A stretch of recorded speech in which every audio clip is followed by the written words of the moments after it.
Our next Hall of Fame inductee was a starter in football, baseball, and basketball at Watertown High School. He was all-scholastic in football in 1949 and 1950, a two-year all-scholastic. He was an outstanding receiver on the 1950 Suburban League champions. He was a scholarship athlete at Brandeis. He was an outstanding football player, but his schooling was interrupted by the service. And after a tour in the Marine Corps as a Navy medic during the Korean War, he returned to Brandeis for the Brandeis football team and played until 1957. He then earned a master's degree from the University of Hartford in education, and he spent most of his career inspiring young people working with at-risk youngsters. And now that he's retired, he teaches English as a second language. He has run 18 marathons, including the Boston Marathon twice. His plaque will be presented by his brother Phil Stackpole, a Hall of Famer. Please welcome and stand Paul Stackpole, class of 1951.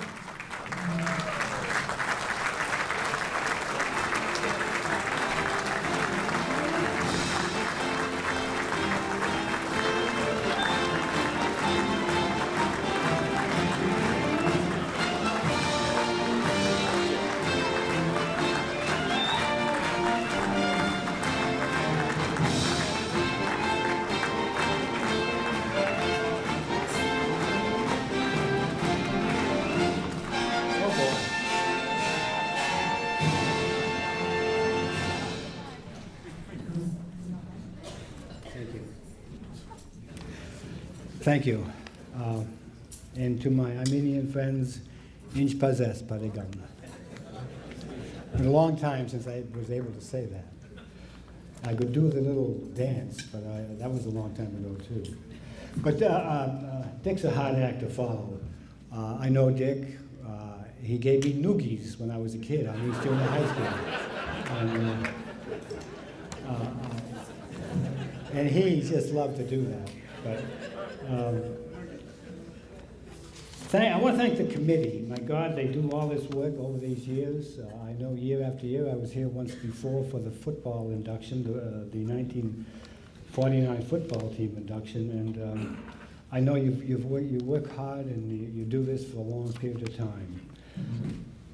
And Bob Caprillion, he's such a taskmaster and such a wonderful coordinator of all the programs that go on that surround this Hall of Fame. But I also want to thank my wife, who is not from Watertown, and she was born a month before I graduated from high school. But I think she was born as an adult because she always didn't take her long to catch up with me.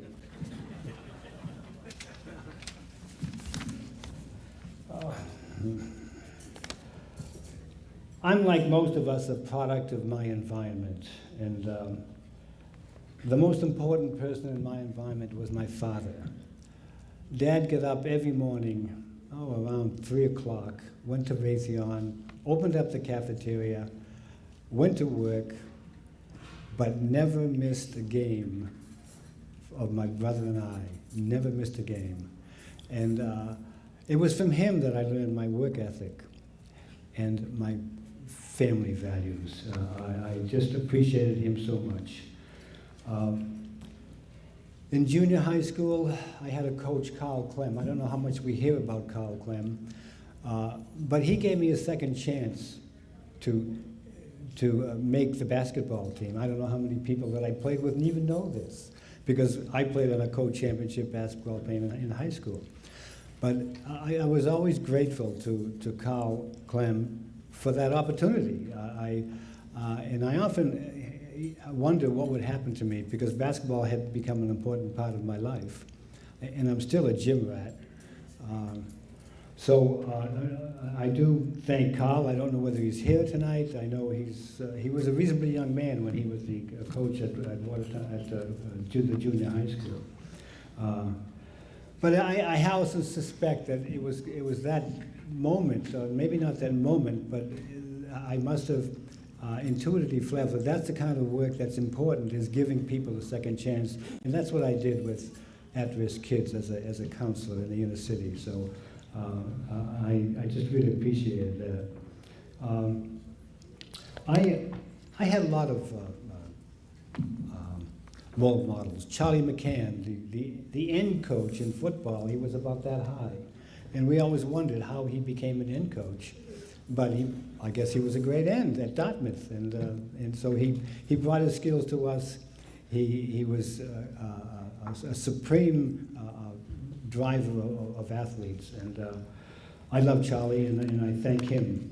I know Charlie has probably gone beyond and up in the big football field in the sky. My brother, of course, he was an inspiration.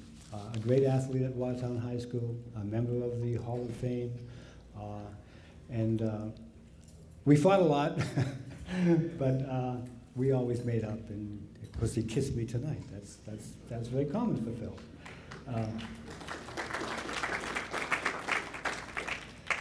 But there's a litany of teammates that inspired me, that kept me going.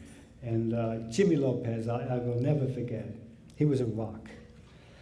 Jimmy led his teammates with his great athletic ability and excellent modeling both on the field and off. And during the games, he just gave us all the energy that he had. We just drew it from him, and I really appreciated Jimmy. And I probably never told him this, but I'm telling you now, Jim. Johnny Velakis. God, I think we all know Johnny Velakis if you're over 70, like we are. Tough kid, fearless, great center, and he's also a member of the Hall of Fame, and a linebacker. A heroic Marine, wounded 3 times, and in the Marine Corps during the Korean War. A great inspiration while playing with him. He was the captain of the defense. Anyway, and there were comments. There was a little prayer for an old friend of mine, Gene Renzi. I played with Gene at Brandeis, and I played with him, of course, at high school. A great player, recognized as a great college player, and of course, he retired as a 2-star general from the Army with I think 2 or 3 tours in Vietnam. I'm just using these as examples of the wonderful, wonderful environment that Watertown provides. And being a member of the Hall of Fame is not about me. It's about the environment and in a town that recognizes and appreciates its athletes.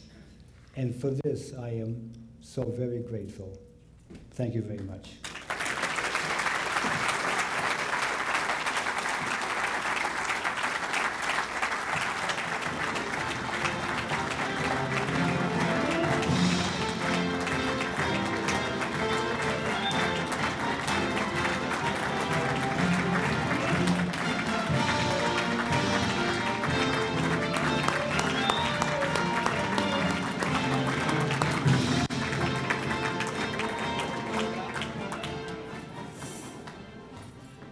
Congratulations, Paul. Semper Fi. You know, noogies must be an East End thing. Biggest Caprinid used to give me noogies all the time when I was a little kid. Believe it or not, unless I called him boss. So to this day, he's been boss Caprinid because I didn't want to show up tonight and have him give me a noogie.